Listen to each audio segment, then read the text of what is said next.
Hello, in this video we're looking at issue 51 of Warhammer 40,000 Imperium magazine, where we're learning the rules for the remaining members of the Royal Court we haven't seen thus far, including the terrifying Skorpekh Lord.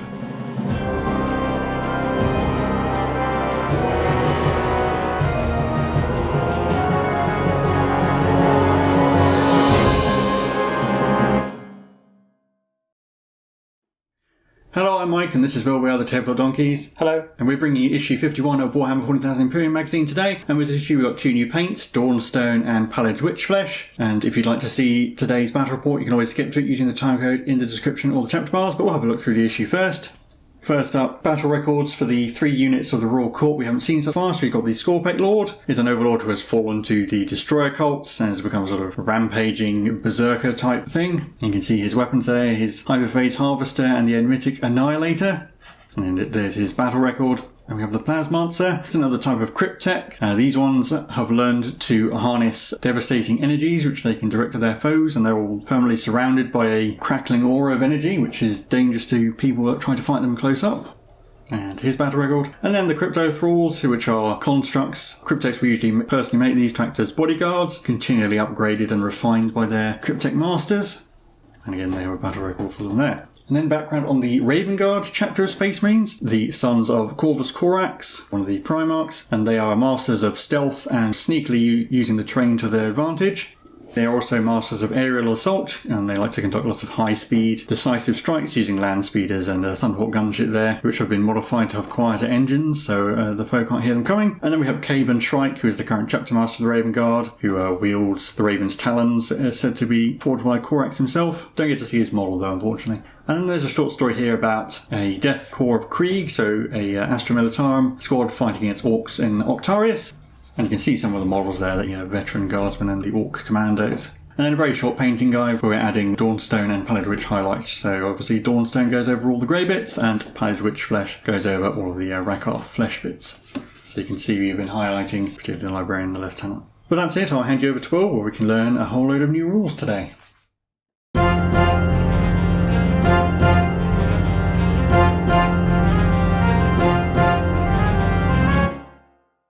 So in this issue's battle, we'll be using the other three units from the Necrons Royal Court that we got with the previous issue. So we've got their datasheets here, beginning with the Skorpekh Lord. He's basically a beefed up Skorpekh destroyer, so he has an 8-inch move with a 2+ ballistic skill and weapon skill, strength and toughness 6 with 6 wounds, 4 attacks, and a 3+ save, leadership 10 as usual. He has 3 weapons, an enmitic annihilator, which is an 18-inch range assault 2d3 ranged weapon, strength 6 AP -1, 1 damage, and it's a blast weapon. His Flensing Claw, which is one of his 2 melee weapons, is strength user, AP -1, 1 damage, but he gets 2 hit rolls per attack with that one, so there'll be 8 attacks effectively. And the Hyperphase Harvester, +2 strength, AP -4, 3 damage weapon, but he gets -1 to hit when using that. He has living metal and command protocols as usual. He has a United in Destruction aura, which means friendly destroyer cult units within 6 inches reroll wound rolls of 1, and that includes himself because he is a destroyer cult unit. He has a phase shifter giving him a 4+ invulnerable save, and the same ability as the normal destroyers, rerolls hit rolls of 1 as well. And you'll also note that he doesn't have the noble keyword, so if he's your warlord, you can't use command protocols as the Necrons. And at the back there's a tutorial about which choice of weapon depending on what targets you're facing, and then the United in Destruction aura. Now the Plasmancer, who is another cryptech variant, so he has a similar profile with a 5-inch move, and he's only strength and toughness 4 with a 4+ save. This one is entirely devoted to doing damage, so he has a Plasmic Lance as a shooting attack, which is 18-inch range, assault D3, strength 7, AP -3, 2 damage, or in melee it's a single attack at strength user, AP -3, 2 damage. Living metal and command protocols obviously. Living lightning means at the start of the fight phase you roll a d6 for every enemy unit within 6 inches. On a 4+, that unit takes a mortal wound. And Harbinger of Destruction is an ability you use at the end of your movement phase. If he didn't fall back, you could roll 3d6, and for every 4+ you roll, the closest enemy unit within 24 inches suffers 1 mortal wound if it's visible to him. And finally, Dynastic Advisors is about army building, the same as the other cryptechs that we've had. And he also has the fly keyword as well, which is important to note. And again, a tutorial about his Living Lightning and Harbinger of Destruction abilities. And finally, the data sheet for the Crypto Thralls, which are effectively a bodyguard unit for Necron Cryptechs. You'll see their Protector's aura means that while a friendly Cryptech is within 3 inches of the Crypto Thralls unit, they can't be targeted by ranged attacks. That's actually slightly better than Lookout Sir, because it doesn't even matter if he's closer to them, as long as he's been 3 inches of the Crypto Thralls. For their profile, they have a 5-inch move, weapon skill, ballistic skill 4+, strength and toughness 5, they have 2 wounds each and 3 attacks, and a 3+ save. And they have a pistol 2 ranged weapon, which is strength 5, AP -2, 1 damage, and their melee attacks are strength user AP -1, 1 damage. They have living metal reanimation protocols and command protocols. Bound creation just lets you take them for free in an army if you have a Cryptech in it, effectively. We'll be learning about army building fairly soon. And their systematic vigour means that while they are within 6 inches of a Cryptech unit, they have a weapon skill and ballistic skill 3+, and an attacks characteristic of 6, which makes them considerably more dangerous. And another tutorial about systematic vigour and their Protector's aura.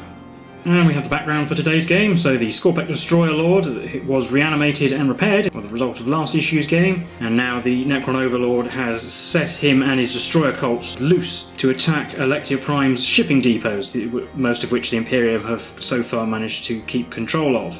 So the Necrons are simply trying to destroy all the defenders, because the Destroyer cults are only interested in annihilation, whereas obviously the Imperial forces led by a Sister Battle Canoness are trying to repel the Necron attack. And so we have today's mission, Death in the Dockyards. Once again, it's not a scout mission, it's an initiate mission. They still haven't changed that header. The Necrons have the Skorpekh Lord, the Plasmancer, 2 Crypto Thralls, a Canoptek Reanimator, 3 Skorpekh Destroyers and the Canoptek Plasma Sight. And the Imperial forces are most of the Sisters models. We've got the Canoness, 3 Seraphim, 7 Battle Sisters, 2 Archiflatulents, 3 Sisters Repentia and the Repentia Superior. And they're joined by the Tech Priest Dominus and 3 Cataphrons Destroyers. The battlefield is the 2 sort of dark ruined city sides of the boards, with all the terrain in the locations shown here. So mostly where they're printed on there, but also with some boxes covering up some other areas. Attackers and defenders deployment zones are 6 inches on from the short edges, and we will be rolling off to see who the attacker and defender is, because it doesn't say in the mission. The defender begins deploying first. Doesn't actually say how long the game lasts, so we fall back to the default, which is 5 battle rounds for initiate missions, and victory points are scored for each enemy unit destroyed, gaining 1 victory point. It says the player whose turn it is scores victory points during their turn, but that means you wouldn't get victory points if you destroyed a unit in, say, the opponent's turn during the fight phase. So we'll just say a victory point for every unit destroyed, otherwise it doesn't really make sense, and an extra 2 victory points if you manage to kill the enemy warlord. But that's the only objective, total annihilation. So we'll get the board set up and the armies deployed, and then we'll get straight into the game. So here's a look at our battlefield, with the 2 mats set up, with all the terrain in the positions is indicated on the mat.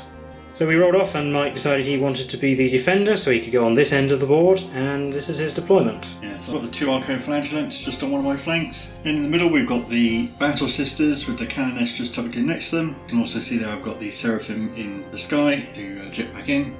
Tucked in behind that building I've got the 3 Repentia and the Repentia Superior, and then nearest the camera are the little AdMech contingent of the Cataphrons and the Tech Priest Dominus.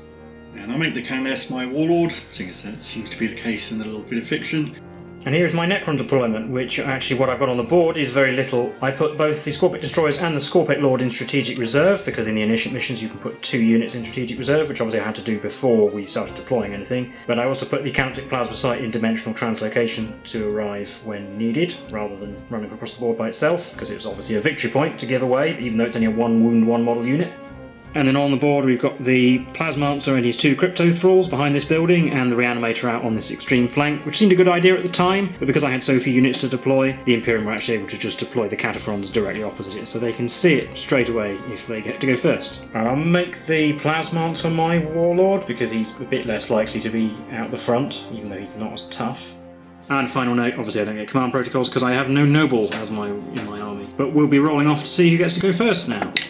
Well, I've won the roll-off, and I'm definitely going to go first, because I need to get out of line of sight. So we'll be on to Necron's turn 1. I get a miracle dice in the first battle round? Well, 4.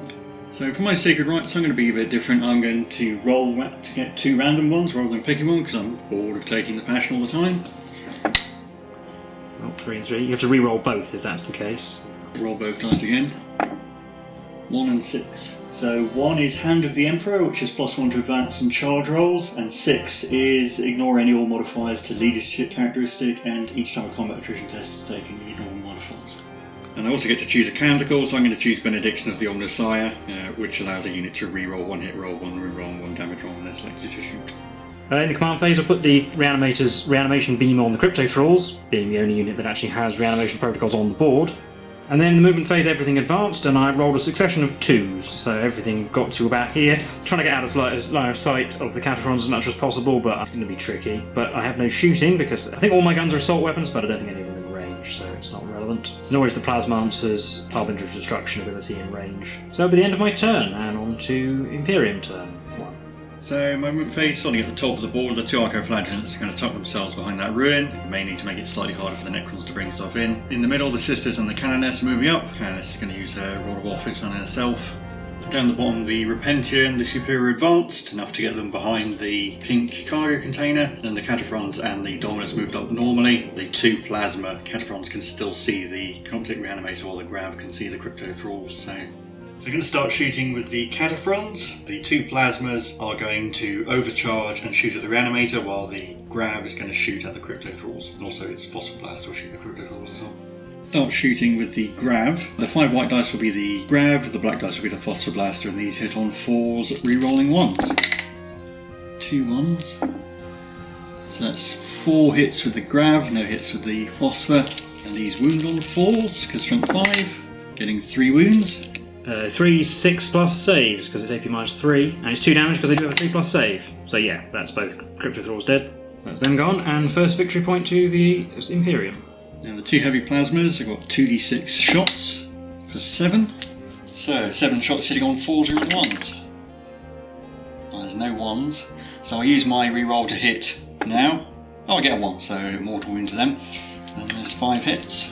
These wound on 3s. And I can re-roll a wound roll. So that's 5 wounds at AP -3.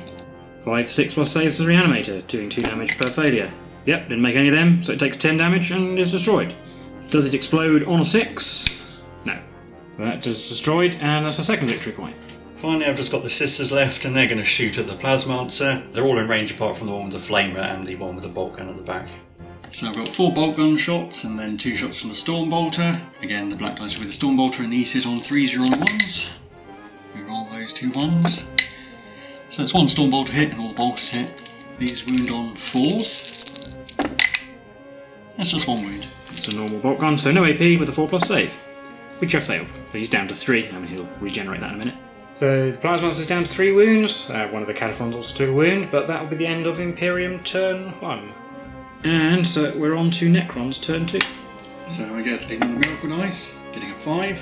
For my canticle, I'm going to choose Litany of the Electromancer, which is -1 to hit adamant units in melee, because I get a feeling there'll be some destroyers turning up. Yeah, and remember that, once again, remember the Imperium get all their rules just because of the special initiate missions. They wouldn't normally get them having a mixed army, but they do in these games. So the Plasmancer's wound is healed in the command phase, and then in the movement phase he's moved just here. He can see the Battle Sisters, and it is in range for his Harbinger of Destruction, so we'll use that in a minute. But he's not going to get any closer or stick his nose out, because otherwise he'll get plasma to death. And in the reinforcement step, I brought in all of my reserves over here, so they're all within 6 inches of that board edge. Well, the plasma sight obviously doesn't restrict it by that, but it does need to stay near the destroyers. And the Skorpekh Lord is in range to shoot something in a minute. But first of all, Harbinger of Destruction, at the end of the movement phase, will go on the Battle Sisters over there, because they are the closest visible unit to the Plasmancer. So I roll 3d6, and every 4+ is a mortal wound. 1 mortal wound. And that's Sister at the back. And his Plasmic Lance is not in range of anything, but the Skorpekh Lord's Emitting Annihilator is in range of the Sisters Repentia behind that box, so it will shoot at them. 2d3 shots, 5. Hitting on 2s, re-rolling 1s because of his Destroyer ability, so re-roll those 1s. 5 hits, wounding on 2s because of strength 6, but re-rolling 1s because of his Destroyer aura, so 5 wounds with an AP -1, but that doesn't affect them. So 6+ invulnerable save. Made 2. So I can't use Axe of Faith to ignore damage, so 3 rolls on 5s. Oh, you did. We ignored 1, so it's only 2 of them dead. Take away the 2 at the back. That's all my shooting, so we're on to the charge phase. I will use the Plasma Sight's ability on the destroyers. So +1 strength attacks, but if I roll a 1, one of them is destroyed. That's a 3. Then they'll try and charge the Arco-Flagellants, but they'll need a 9, because they're more than 9 away. Oh, they get an 11. Oh, that's handy. Oh, that gets them all the way over here. And then the Skorpekh Lord will attempt to charge as well, though he's going to need a larger number. He'll probably need about that same roll again. Nah, 5. And the destroyers will pile into these positions as you see here, which means if I kill both Archifagents I can pile into the Battle Sisters, and if I only kill one I can trap the other one in, hopefully, and so it can't fall back, and that means I can't be shot at. We'll do the big Hyperphase Reap Blade first. 4 attacks thanks to the Plasma Sight, hitting on 3s, re-roll ones. 1, they all hit. Winning on 2s because the Plasma Sight makes them strength 8. Oh, good thing, because that's 3 2s, so there's 4 wounds. Obviously no save, 3 damage each. So you have to make these one at a time in sets of 3. Yeah. So that's 1 dead, and another dead. Ignores 1, but still takes 2 damage. Yeah, it's only got 2 wounds. And then piling in like this, the one in the building can't quite get through the wall, so we just get 1 into range of the Battle Sisters. So they do get to pile in and attack back. So then the Battle Sisters all pile in. So 8 attacks from the Battle Sisters, hitting on 4s, re-rolling 1s. So that's 4 hits, re-rolling. So that's 6 hits. Really on 5s.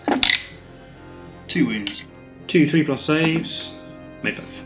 But that will be the end of the turn. I did get a victory point for destroying the Archiflagellants. The Sisters Repentia are leadership 8, so the remaining one does not need to take a leadership test. And we'll be on to Imperium, turn 2.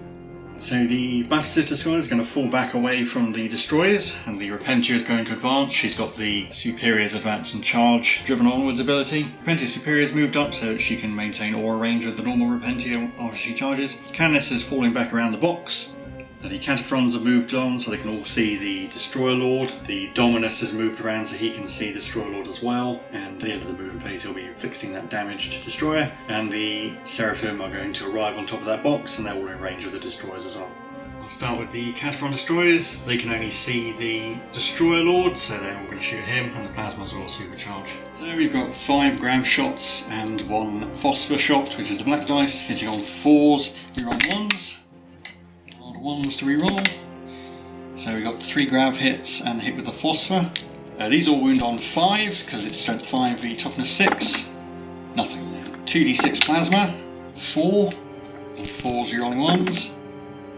Reroll the 1, so that's 2 hits, wounding on 3s, 2 wounds. He has a 4+ invulnerable save. She failed both of, so he takes 4 damage. He's down to 2 wounds remaining. And then we've got the Dominus next. He's got his Volkite blaster, going to shoot at the Destroyer Lord as well. 3 shots hitting on 3s, getting 2. Wounding on 4s, and 6s do 2 more wounds. It's just 1 wound. No AP, so a 3+ save. Oh, he made it. He lives for now. I'll do the Repentia Superior next. She's going to throw a crack grenade at the Destroyers. 1 shot on a 3. Hits. Wounds on a 3. It does. I'll put it on the one who's in the building, so 3+ save with the cover. Just about. And then we've got the Seraphim, not going to supercharge the plasma pistol from the Superior. 4 bolt pistols and 1 plasma, hitting on 3s, rolling 1s. Roll that 1. They all hit. Black dice wounds on a 3, other dice wound on 5s. Just 1 wound at AP-3. I'm going to also put that guy in the building for a 5+. Well, she may. Finally, the Sister Repentia is going to charge the Destroyers. Well, she gets +1 to this roll, so she gets a 9. She actually technically could have rolled 3 dice for that roll, but she only wants to go there, so it doesn't really matter. Staying within 6 of the Repentia Superior.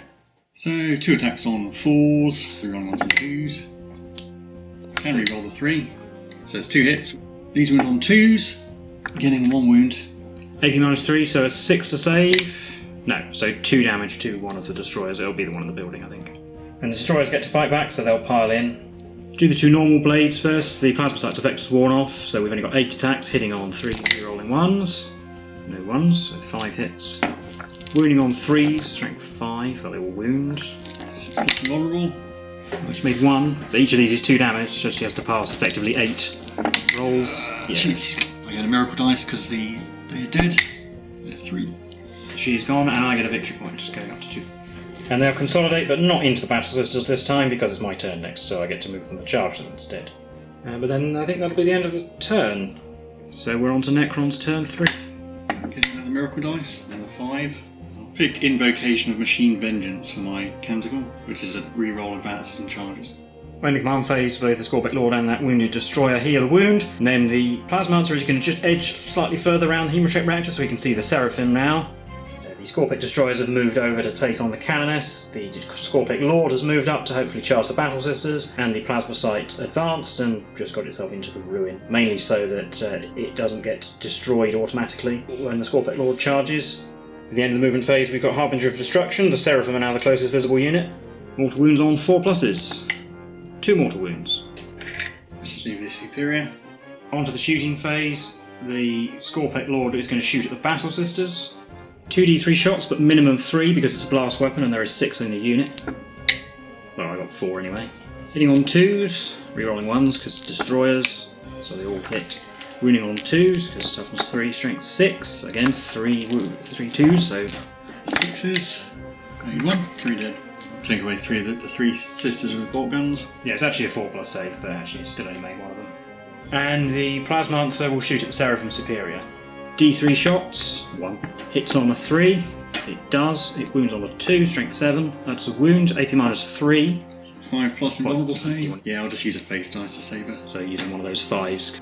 Then we're on to the charge phase. I'm not going to use the Plasma Sight's ability. You can use it on the Skorpekh Destroyer Lord, but there's a 1 in 6 chance he'll just be killed, which would not go down very well. So he'll charge just the Battle Sisters. He rolls an 8. So he gets to there. I want to stay within 3 of the Plasma Sight because it can't be shot while it's within 3 inches of a Destroyer Cult unit. And then the Destroyers over here will charge the Canoness. They can fail, but they roll an 8. A little bit restricted, but they'll come in like that, and they can all fight here at least. That's it for charges, so I will do the destroyers first. Do 3 attacks with a big sword first, hitting on 3s, rerolling 1s. 1. They all hit, they wound on 2s. They do. I use 2 faith dice for vulnerable saves and then 4+. Nope. This is down to 2 wounds. And then 8 attacks from the other blades. Again, 3s, rerolling 1s, well, that's all 1s. 7 hits. Wounding on 3s.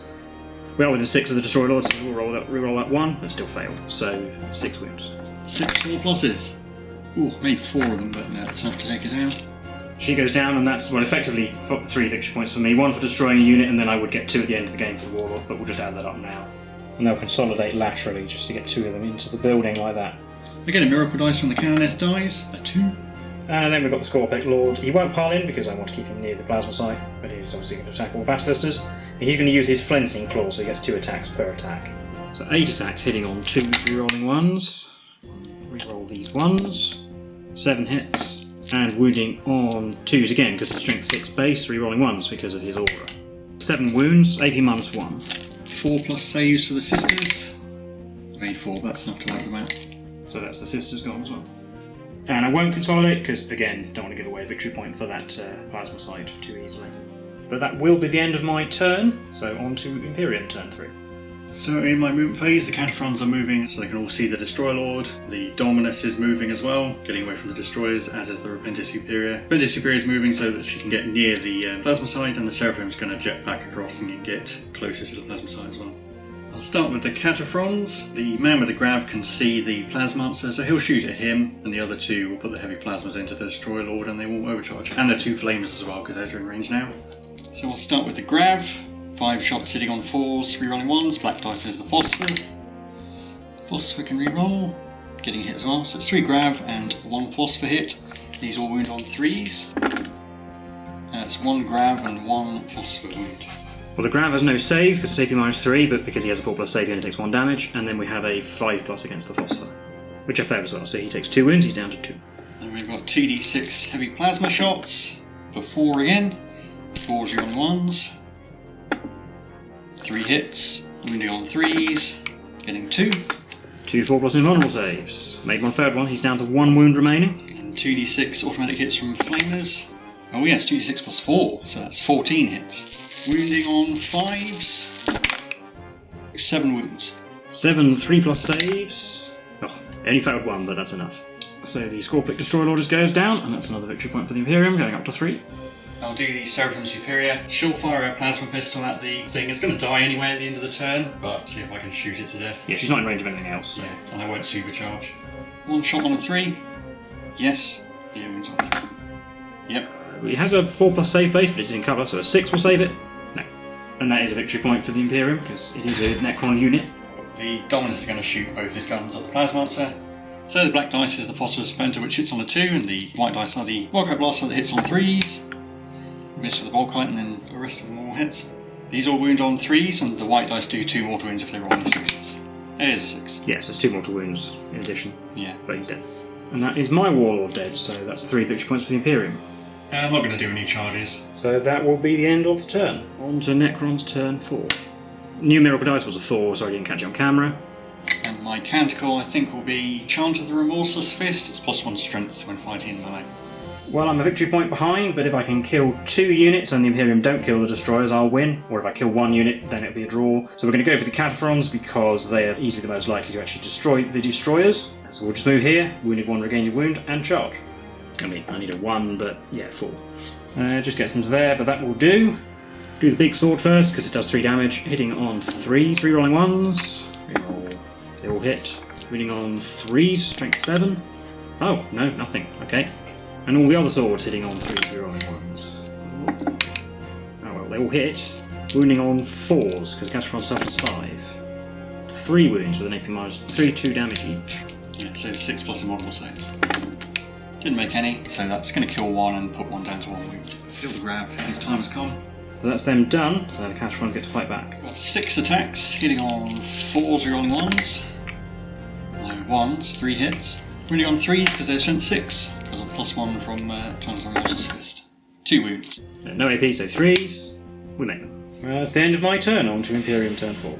It's going to come down to the Mechanicus now. The 2 remaining Battle Sisters are just going to advance and get out miles away from the destroyers so they don't get charged. The 2 Cataphrons are going to fall back, and the Tech Priest Dominus is going to move, so he's 3 inches away from the Cataphrons, so he can still repair them. And so you can shoot. He will repair that wounded Cataphron for 1. So it's back to 2. And then he will shoot the destroyers. So white dice hit on 3s, black dice hits on the 2. We got 2 Volkite and the Phosphorus Avenger hit. Black dice wounds on 4, the other dice wound on 3s, and 6 to do 2 mortal wounds. So it's just 1. So 3 plus save against the Volkite. Made it. Well, that's it. On to Necron's turn. Yeah, neither of the canticles are remaining really matter, so I guess I'll choose Shroud Psalm. And New Miracle Dice is a 6. Well, in my moving phase, I'm going to move here, and I'm going to charge both units because you don't want to see me play for the draw, do you, viewers? You want me to go for the win. So it's a slightly longer charge to charge both of them. But I'll need a 6 to get to the Tech Priest Dominus. Oh, I didn't, I got a 3. So yeah, because when you charge both units, you have to roll enough to reach both of them, and I definitely did not with a 3. So that's the end of my turn, because my charge failed. So that means the Imperium have 1, because they're 7 victory points to 6, and I needed another one to draw, or more than that to win. So yeah, we will recap that game for you now.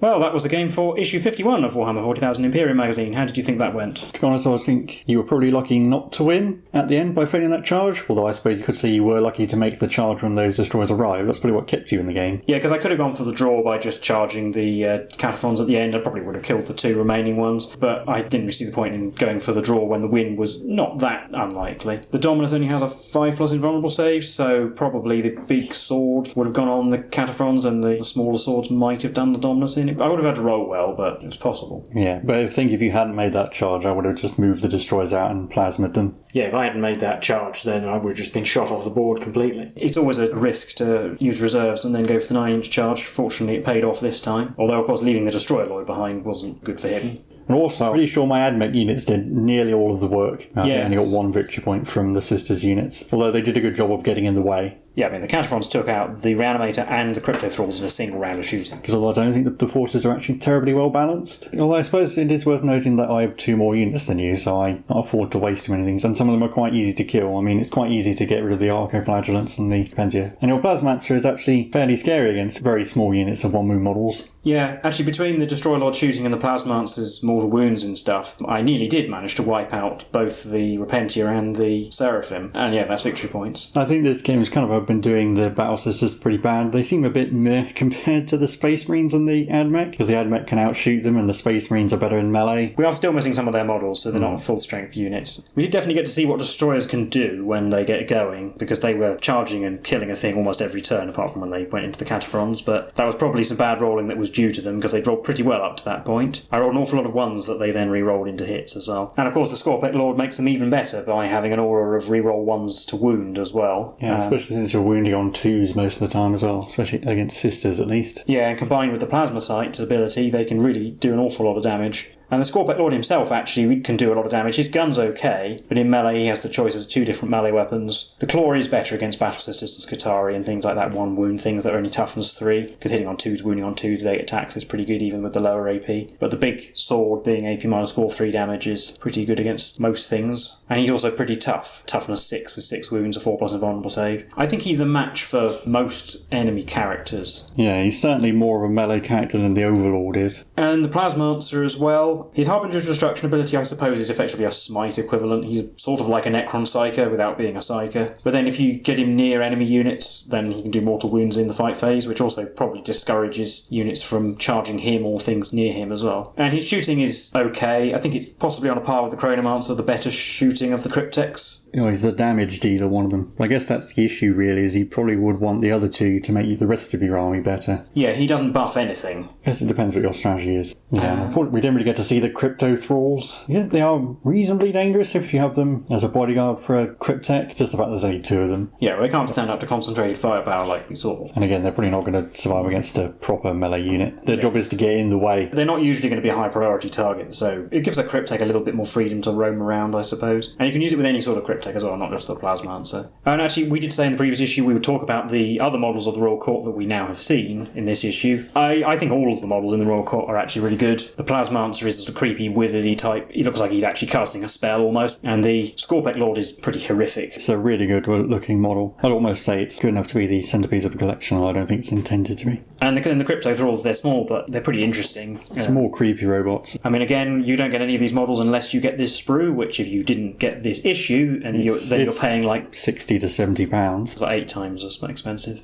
But I think that'll be it for this issue and this episode, so if you enjoyed this, then please leave a like and subscribe. Let us know your thoughts in the comments below if you've tried this, and we'd be interested to know the outcome of what happened. We've been the Tabletop Donkeys, and we'll see you in the next one. Bye for now.